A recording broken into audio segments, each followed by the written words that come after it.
nasud daghang pagsulay sa kalibutan nga puno sa kasakit ug pagmahay. Pero naay kusog nga gikan sa kahitasan, hinagipan sa Ginoo ang atong kalig-on. Hinagiban sa Ginoo sa pagkikisog, kusog ug paglaom, kita may kaisog. Pagtuo iyang hinagiban sa tanang panahon, kita panalitan. Sa kasamang ug kagubot, siya ang kalinaw. Sa kabalaka o kahadlok, siya ang ibayaw. Pulong niyang nabubuhi, magiyahan kita. Hinagiban sa Ginoo, magkadaog kita.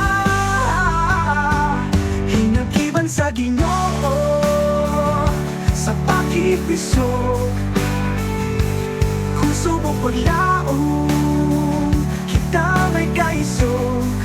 Pagtuo iyang hinagiban sa tanang panahon, kita panalitan. Saan ipon sang atong natubangon,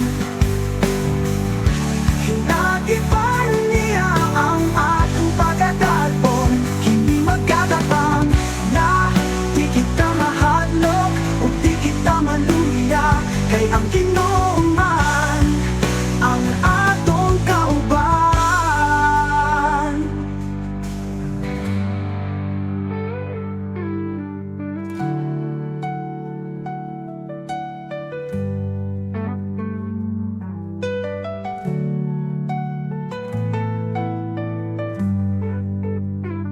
Inagiban sa Ginoo sa pakipisog, kusog ug paglaom, kita may kaisog. Pagtuo iyang hinagiban sa tanang panahon, kita panalitan.